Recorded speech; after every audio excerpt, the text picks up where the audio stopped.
Welcome. In this video, I'll show you how to edit and customize pages in Confluence Cloud step by step. By the end, you'll know how to transform plain pages into clear, engaging, and even interactive spaces for your team, saving time and making collaboration smoother. Let's get right into it. First up, let's talk about customizing your page's layout and structure. When you start editing a Confluence page, one of the quickest ways to make your content easier to read is by using the layout icon at the top of the editor. It usually looks like a small group of rectangles. Click it, and you'll get options to split your content into 2, 3, or even 4 columns. This is super useful if you want, for example, a set of instructions in one column and a checklist or image in another side by side. It prevents big walls of text and helps your readers find what they need faster, kind of like how a magazine uses layout to keep things interesting. Now, for a bit more personality and clarity, you can add headers and visuals.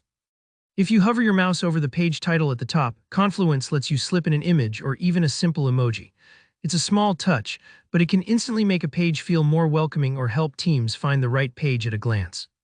For instance, drop in a lightbulb emoji for brainstorm notes, or add your project's logo to reinforce your workspace branding. Next, let's talk about white space and dividers. Clean design isn't just about what you add, but also what you space out. To break up crowded sections, insert a horizontal line.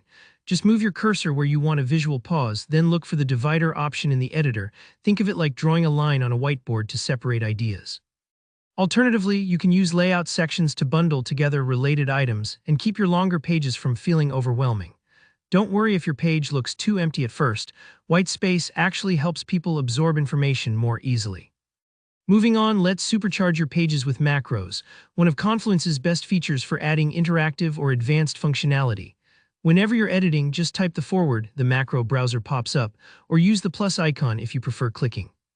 This instantly opens up dozens of options, but I'll walk you through a few essentials.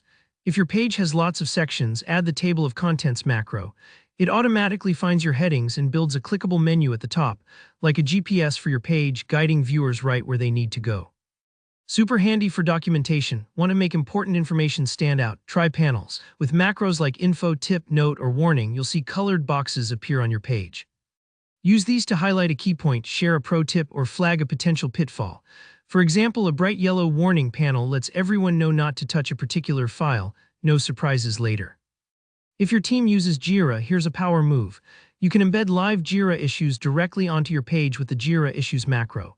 Just select the macro and search for the tasks, stories, or bugs you want to display. This is perfect for team meetings or status updates because everyone sees the latest changes right in Confluence. No switching tabs needed. Finally, to keep your space neat and organized, use the Child Pages macro.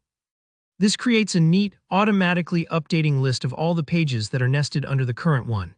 It's a great way to help your team discover related resources without hunting through folders. And that's it. With these tools, you can turn any Confluence Cloud page into a clear, attractive, and powerful resource for your team. If you found this walkthrough helpful, go ahead and hit the like button. And if you have any questions or want to share your own Confluence tips, drop a comment below. I always love hearing from you. And don't forget to subscribe for more tutorials just like this one. Thanks for watching and see you in the next video.